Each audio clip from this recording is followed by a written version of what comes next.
Good afternoon, everybody.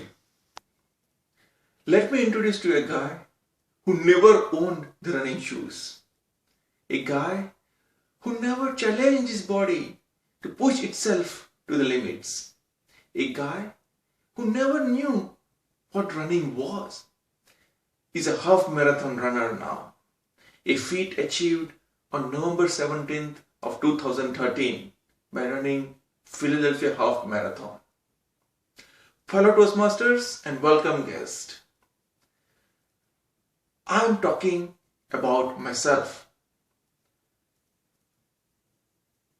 I'm going to share and talk about my experience and journey of running my first half marathon.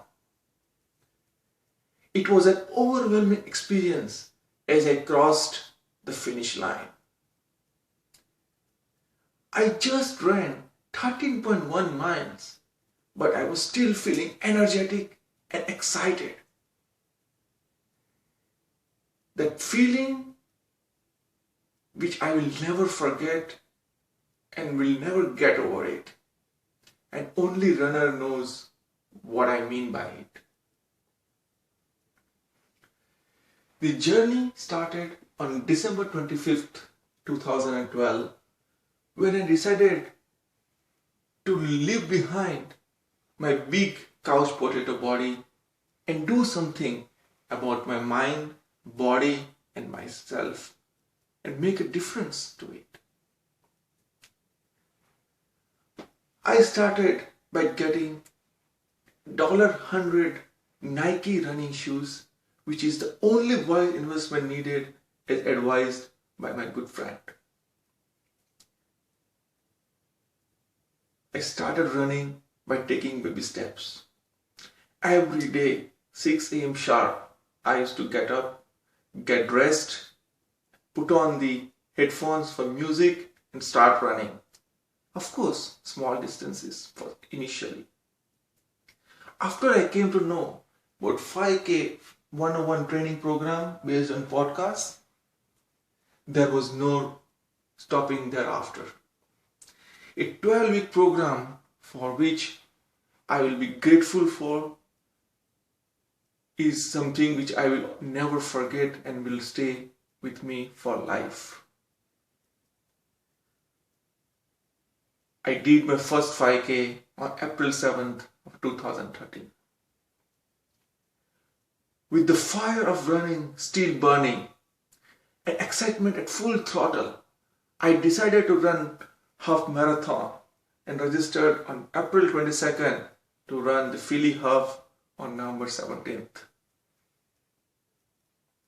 I started preparing for 10K initially and ran 10K race on June 7th, which was Princeton Kids Marathon. Thereafter, it was arduous and dedicated training for mind over body to take care of pain and fatigue as you run almost for 2.5 hours, which is for 13.1 miles. With only one goal in mind is to cross that finish line. There was not a single day when I felt that I would not be able to make it. Over time and again, I found inspiration and motivation to keep my drive and inner desire burning to make sure I go on and get ready for the victory day. One thing I learned by running this marathon is that when you make a resolve and commit to it, the entire universe comes to you for helping to make sure you achieve your goal.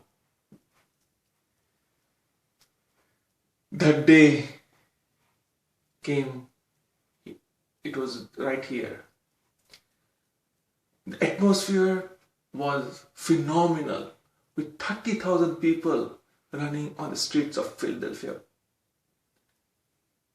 on that particular day. The atmosphere was glamorous and ecstatic feeling while running on for the marathon.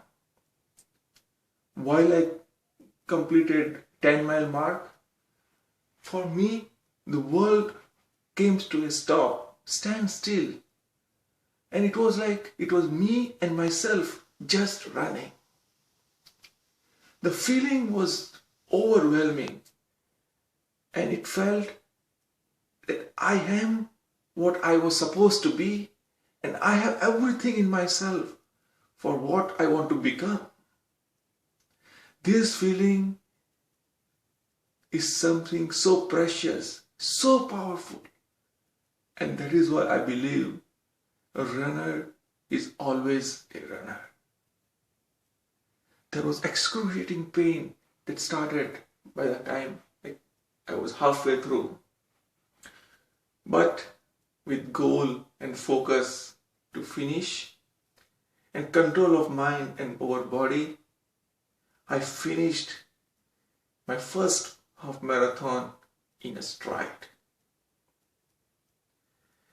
I got this medal which I will be treasuring for a long, long time. Running is part of my life now. It is a way of life. I'll be passing over to my son Arush, who is 7 years old. He is already preparing for his first 5K, which he will be running this summer. And I'm so proud of it. I'm already preparing for my second half marathon, front and half, which will be on November 9th, 2014. I am running not to add years to my life. I am running to add life to my years.